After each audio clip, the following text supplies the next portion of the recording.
अस्सलाम वालेकुम। आज मैं आपके लिए लाई हूँ रमज़ान स्पेशल में अफ्तार के लिए बेस्ट रेसिपी। आज हम बनाएंगे आलू के पकोड़े जो ऊपर से क्रिस्पी फूले हुए और अंदर से बहुत ही ज़्यादा टेस्टी बनकर तैयार होंगे। आप इसको केचप के साथ, हरी चटनी के साथ या फिर रायते के साथ खा सकते हैं। बहुत ही ज़्यादा टेस्टी लगते हैं। तो चलिए बनाना शुरू करते हैं। इस रेसिपी के लिए बहुत ही कम आलू का इस्तेमाल होता है और सिर्फ 2 से 3 आलूओं से ही ढेर सारे प्लेट भरकर आलू के पकोड़े बनकर तैयार हो जाते हैं।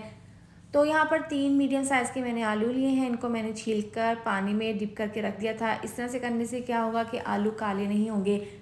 अब तेज़ छुरी से इस तरह से आपने बिल्कुल बारीक इसके स्लाइस काट लेने हैं। आपके पास अगर कटर हो तो आप कटर से भी इस तरह से स्लाइस काट सकते हैं, वरना तो ये छुरी के साथ भी आसानी के साथ आप इसको स्लाइस में कट कर सकते हैं।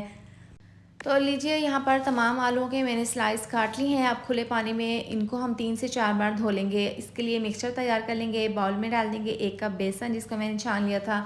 इसके साथ ही 4 चम्मच डाल देंगे चावल का आटा। इससे बहुत ही ज़्यादा पकोड़े क्रिस्पी बनेंगे। और साथ ही डाल देंगे 2 चम्मच कॉर्नफ्लोर। अगर आपके पास चावल का आटा ना हो तो आप कॉर्नफ्लोर भी डाल सकते हैं। 1 चम्मच नमक, 1 चम्मच कुटी हुई लाल मिर्च, 1/4 चम्मच हल्दी पाउडर डाल देंगे, आधी चम्मच धनिया पाउडर और 1/4 चम्मच डाल देंगे अजवाइन अच्छी सी खुशबू के लिए। ड्राई चीज़ों को मिक्स कर लेंगे। अब इसके अंदर डाल देंगे पानी। पहले थोड़ा सा पानी डालकर इसको मिक्स कर लेंगे। आपने फ़ौरन से ज़्यादा पानी नहीं डालना, वरना पतला हो जाएगा ये मिक्सचर। तो आपने थोड़ा सा पानी डालकर इसको मिक्स कर लें। तो यहाँ पर थोड़ा सा अगर आपको गाढ़ा लगे तो आप मज़ीद पानी और शामिल करके इसको मिक्स कर लें। ज़्यादा पतला या ज़्यादा गाढ़ा नहीं, इस तरह से आप ये बैटर तैयार कर लें। यहाँ पर आप इस तरह से इसका टेस्ट कर लें, चम्मच को इसके अंदर डिप करें और इस तरह से चेक कर लें। चम्मच के ऊपर इसका एक ही कोट होना चाहिए, पतला सा। अब बारीक कटा हुआ धनिया डाल देंगे, इसको मिक्स कर लेंगे। हरा धनिया से बहुत ही अच्छी सी लुक आएगी पकोड़े की। तो अब यहाँ पर देखें, जो मैंने आलूओं के स्लाइस कट करके रखे थे इनको मैंने अच्छे से वॉश कर लिया था। अब किचन टॉवल से या फिर किसी भी आप कपड़े पर इस तरह से काउंटर पर ये कपड़ा रख कर इसके ऊपर आलू के स्लाइस रख दें ताकि इसके अंदर से एक्स्ट्रा पानी निकल जाए। अब यहाँ पर जो मिक्सचर था इसके अंदर हम 1 चम्मच गरम ऑयल डालकर इसको मिक्स कर लेंगे। ये सीक्रेट है आलू के पकोड़े बनाने का। इससे बहुत ही क्रिस्पी ज़बरदस्त से पकोड़े बनते हैं। अब एक आलू का स्लाइस उठाकर इस तरह से इसके अंदर डिप करके ऑयल में डाल देंगे और इनको फ्राई कर लेंगे।